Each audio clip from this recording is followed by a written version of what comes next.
그녀가 팔다리 악마보다도 더 무서운 또 다른 악마를 소환했다. 강철이마저 제압당하고 말았다. 13년 전 어린 이정이 궁궐 안에서 끔찍한 비극을 목격한 그날, 대규모 혼비백산의 참사가 벌어졌던 그 밤은 대비에게도 잊을 수 없는 악몽으로 남았다. 붉은 달이 떠오르던 그날 밤, 궁궐을 뒤덮은 안개는 한치 앞도 보이지 않을 만큼 짙었다. 하지만 그 안개는 단순한 자연현상이 아니었다. 그것은 무언가 불길한 존재의 전조였다. 폐하, 들어가시면 안 됩니다. 그 방 안의 냄새는 사람의 것이 아닙니다. 대비의 눈동자가 흔들린다.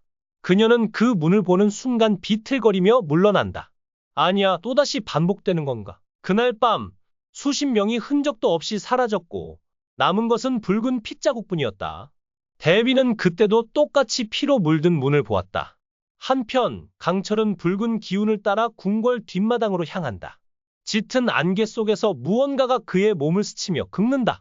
발을 내디딘 순간 안개 속에서 날렵한 검은 그림자가 튀어나온다. 강철은 본능적으로 손을 뻗어 그 존재의 목덜미를 붙잡는다. 그 순간 그의 뇌리를 스치는 환영 불타는 마을, 사람들의 비명, 하늘을 가르며 내려오는 붉은 눈동자의 짐승. 아직 끝나지 않은 기억, 아직 드러나지 않은 진실. 같은 시각, 여리는 강철이 있는 곳으로 달려간다. 그녀의 손에서는 묘한 푸른 기운이 맴돌고 있다.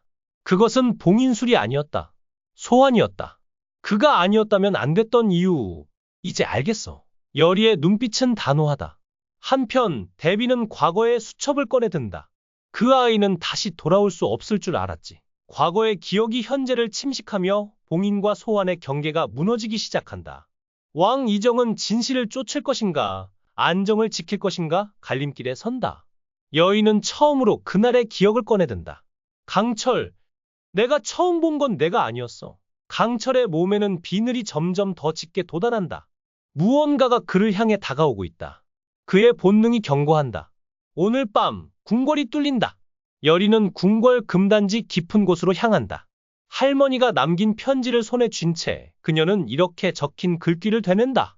내가 끝내야 할 존재는 밖에 있는 것이 아니라 안에 있다. 여리는 알 수 없는 해독문을 풀고 오래된 봉인술을 깨우려 한다.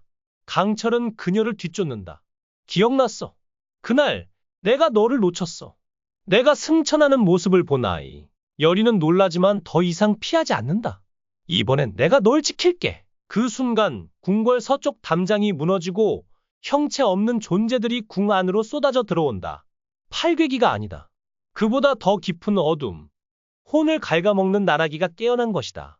왕 이정은 대궐 안에서 직접 검을 든다. 이 나라의 왕은 결코 도망치지 않는다. 강철, 여리, 이정. 각자의 운명이 교차하는 이 밤. 어둠은 점점 가까워지고 선택의 순간이 다가온다. 궁궐은 침묵 속에서 요동치고 금단의 문 너머에서 무언가가 숨을 고른다. 새벽녘 궁궐을 뒤덮은 짙은 안개 속에서 또다시 살인 사건이 벌어진다. 태우다 만 부적이 비틀린 채 바닥에 떨어져 있고 공포로 얼어붙은 눈동자들이 허공을 응시한다. 이 끔찍한 현장을 바라보는 여리의 가슴은 불안으로 요동친다. 어둠 속에서 들려오는 익숙한 속삭임에 그녀는 숨을 멈춘다. 팔척기는 아직 이 궁에 있다. 윤갑의 몸에 깃든 이무기, 강철. 기억을 지닌 채 깨어난 그는 자신이 인간이 아님을 누구보다도 잘 안다. 하지만 낯선 세상에서 그의 이름을 부르는 사람들, 그들의 목소리에 서린 간절한 감정은 강철을 혼란스럽게 만든다. 과거와 현재가 얽힌 이곳, 궁궐에서 그는 무엇을 찾아야 하는가? 한편, 팔척기의 기운을 추적하던 여리는 정체불명의 영을 감지한다. 그녀의 손에 든 경기도가 미세하게 떨리며 울부짖는다. 내가 강철을 믿어도 될까? 여리는 혼란에 빠진다. 하지만 더 이상 혼자 싸울 수 없다. 윤갑의 혼을 되찾기 위해 그녀는 강철의 힘을 빌려야만 한다. 윤갑, 너의 혼을 반드시 되찾을게. 살수기는 경고한다. 윤갑의 혼은 이미 팔척기에게 삼켜졌다.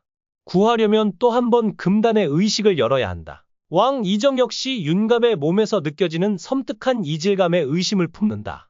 그 눈빛은 인간의 것이 아니다. 그런데 윤갑이 데려온 여리의 이름을 듣는 순간 이정의 기억 속 봉인된 장면이 스쳐간다. 13년 전 피로 물든 궁궐, 그리고 그날 앞귀를 봉인했던 소녀. 내 할미처럼 이번에도 널 필요로 한다. 궁을 지켜다오. 여리는 거절할 여유가 없다. 강철을 믿어야 할지 말아야 할지 고민할 시간조차 없다. 윤갑의 혼을 살리기 위해 그녀는 다시 무녀가 되어야 한다. 깊은 밤 궁궐의 금단지 깊숙한 곳. 여리는 손끝에 피를 묻혀 진혼곡을 부르고 입술로는 마지막 기도를 읊는다. 나의 피로 혼을 불러낸다. 돌아오라, 윤갑. 그 순간 짙은 어둠 속에서 무언가가 그녀의 부름에 응답한다. 하지만 그것은 윤갑이 아니다. 팔척기도 아니다. 붉은 안광과 뱀의 혀를 가진 그림자 천년 전 대궁에서 봉인된 고대의 존재였다. 여리의 정신은 혼미해지고 봉인의 경계는 무너지기 직전이다. 그날 밤 궁궐 곳곳에서 비명이 울려 퍼진다. 문지기, 시종, 은여까지 하나같이 눈동자가 붉게 타오르며 정적 속으로 사라진다. 강철은 여리를 바라본다. 검은 빈틈 속에서 푸른 불꽃이 타오르는 그의 눈빛은 본능과 감정이 뒤섞인 고유한 빛을 띈다. 내가 나를 부른 거야. 하지만 내가 나를 보면 날 두려워할까? 아니면 기억할까? 왕 이정은 비밀리에 수색대를 풀고 사건의 중심에 여리가 있음을 직감한다. 그 아이가 봉인을 열었다. 하지만 여리는 침묵한다. 그녀의 부름에 응답한 존재는 윤갑의 혼이 아니었다. 천년의 어둠 속에서 깨어난 그 존재는 이제 궁궐을 집어삼키려 한다. 여리는 자신의 피가 또다시 재앙을 불러일으켰음을 깨닫는다. 강철은 그녀에게 묻는다.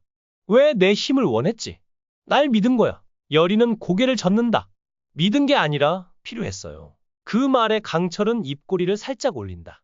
모멸감이 섞인 미소였지만 어쩐지 섭섭하지 않다. 그의 눈빛에는 인간과 이무기의 경계가 흔들리고 있다. 다음 날 봉인지에 남겨진 무늬가 팔척기의 부적과 닮았다는 사실이 드러난다. 왕 이정은 조용히 대비에게 묻는다. 팔척기가 정말 사라졌다고 믿으십니까? 대비는 말없이 미소 짓는다. 그녀의 손에는 오래된 부적이 쥐어져 있다. 그 순간 병풍 뒤에서 귀를 기울이던 무당이 서서히 눈을 뜬다. 그의 동공은 붉게 타오르고 있었다. 궁궐은 더 이상 인간의 공간이 아니다. 붉은 달이 뜬 밤 궁을 휘감은 짙은 안개는 단순한 기운이 아니다. 하루아침에 사라진 궁인들? 시신도 흔적도 없다. 오직 그들이 입었던 옷과 바닥에 찍힌 기묘한 문양만 남았다. 이정은 공식적으로 전염병이라 발표하지만 모두가 안다. 궁궐에서 무언가 잘못 깨어났다는 것을. 강철은 스스로를 억누르며 버틴다. 이무기의 힘이 각성한 그는 아직 인간의 얼굴을 하고 있지만 마음 깊은 곳에서 본능이 요동친다. 여리, 너를 지켜야 해. 하지만 나도 무섭다. 그는 점점 혼란에 빠진다. 여리를 향한 감정과 그를 집어삼키려는 본능? 그녀가 다시 피를 흘리는 순간 그는 완전히 이무기로 변해버릴지도 모른다.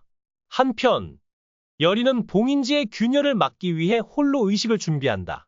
이번엔 강철을 부르지 않는다. 아니, 부를 수 없다. 이번엔 내 피 말고 다른 방법이 있어야 해. 하지만 팔척기가 아닌 더 오래된 존재, 검은기가 움직이기 시작한다. 그것은 봉인지의 틈을 빠져나와 궁궐을 넘어 민가로 흘러든다. 시신 없이 사라진 백성들. 전염병이 아니다? 혼을 삼키는 악귀의 소행이었다. 대비는 미소 짓는다. 모든 것이 오래전부터 준비된 듯하다. 드디어 봉인이 깨어나는구나. 그 아이가 돌아올 시간이다. 그 아이라는 말에 여리는 익숙한 듯 입을 다문다. 하지만 강철은 그 말을 듣는 순간 정체 모를 두통에 시달린다. 그게 나였던 건가? 궁궐은 붉은 빛에 휩싸이고 강철과 여리는 선택의 기로에 선다. 그를 믿을 것인가? 아니면 다시 봉인할 것인가? 강철은 더 이상 자신의 정체를 부정할 수 없다. 검은 비늘이 어깨까지 번졌고 잠들 때마다 수많은 목소리가 그의 머릿속을 울린다. 그는 점점 인간이 아닌 존재로 변해간다. 하지만 그는 기억한다. 여리의 손길, 그녀의 목소리, 그리고 그녀가 피워낸 푸른 불꽃을. 대비는 조용히 궁 외부의 인물들과 접촉한다. 사제들, 무녀들, 그리고 오래전 금문을 막았던 봉인술사들. 그녀의 손에는 낡은 수첩이 쥐어져 있다. 그 안에는 이무기, 팔척기, 그리고 이름 없는 존재가 나란히 적혀 있다. 여리는 강철을 마주하고 묻는다. 당신, 정말 그 존재예요. 강철은 대답 대신 손을 내민다. 날 믿어줘. 지금은 그게 전부야. 둘은 다시 궁의 금단지로 향한다. 검은기의 기운을 봉인할 마지막 수단을 찾기 위해. 그 그곳에는 오래된 거울 하나가 놓여 있다. 강철이 거울을 바라보는 순간 거울은 산산이 깨지며 과거의 장면을 투영한다. 어린 강철, 인간과 이무기의 혼혈, 그의 탄생을 막으려던 사제들, 그리고 그를 구한 무녀의 죽음. 강철은 무너진다. 나는 처음부터 존재하면 안 됐던 거야. 여리는 그의 손을 잡는다. 그럼에도 불구하고 당신은 지금 여기 있어요. 이유가 있을 거예요. 하지만 시간이 없다. 검은 기는 궁궐을 넘어 왕성 전체로 퍼져가고 있다. 궁궐은 침묵 속에서 요동친다. 검은 기의 기운이 왕성을 집어삼키려 하는 지금 강철과 여리는 마지막 선택을 내려야 한다. 봉인을 되돌릴 것인가? 함께 싸울 것인가? 여리의 손에는 푸른 불꽃이 맴돌고 강철의 팔에는 비늘이 점점 더 선명해진다. 그들의 운명은 금단지의 거울 속에서 그리고 서로의 눈빛 속에서 얽힌다.